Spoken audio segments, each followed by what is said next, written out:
The Bank of Mum and Dad is the country's 9th biggest lender after Suncorp, and some believe it could be contributing to soaring house prices. In the March quarter, 60% of first-time home buyers surveyed had received financial help from their parents in the form of guarantor home loans, cash gifts or loans.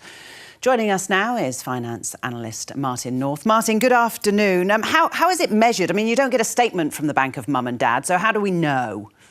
Well, I've got my survey results, which really gets into the heart of it, but it's not officially reported in any figures anywhere. Very often, of course, parents may have had savings available, or they might have pulled out of equity from their property, and that wouldn't necessarily be exposed. So this is a big and important issue that I think is probably sleeping below the surface. OK, so what are the levels of help that Mum and Dad are giving to people wanting to get on the property ladder?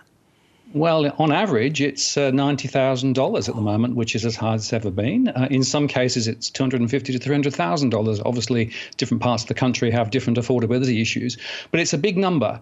And what it means is that people are able to go and buy that property. It would have taken them 10 years to save up for it if they'd taken the long route, but they can sort of pretty much go straight away. And of course, they can also leverage government support, some state and federal government schemes too, to help them get into the market. So they can get in the market, but of course the question is at what cost? Well, yes, what are the pitfalls? Well, a couple of things. The first is that people who receive that sort of seagull payment from their parents in the subsequent 5 years are 3 times more likely to default relative to people who've taken the long route. Secondly, the structural relationship between the loan and the individuals is often not clear. Is it a loan?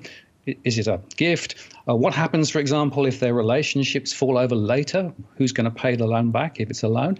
And then, of course, those Bank of Mum and Dad parents are assuming that their property is going to go on up, and therefore in retirement it won't hit them. But of course, if prices reverse, they might find that their own financial situation is worse than expected. So it's got a lot of critical issues. And of course, it also boosts prices further as well. Right, so it is boosting house prices at the moment as a result.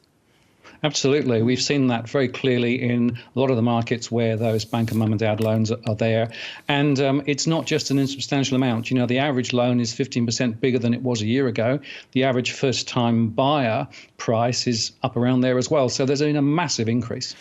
Martin, what, in your view, should the government or the regulators be doing here to help, to resolve, to make sure it's all very transparent? Well, I think transparency is the first thing. I think there has to be greater information flows about this.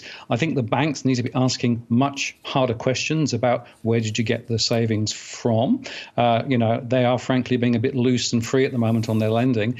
But I think also more broadly, this is yet another issue that's driving prices higher, driving debt up, and unfortunately making housing just less affordable for those who don't happen to access the Bank of Mum and Dad. And that's the core of it. Go back to the beginning, and there needs to be more affordable housing. Well, yes, affordable housing is absolutely the problem. And, there is a bigger split now between those who have and those who haven't got rich parents, as it were. But many people struggle to get into the market. We've had a massive run-up in house prices over a long period of time, high levels of debt. This is a policy failure at a state and a federal and a regulatory level.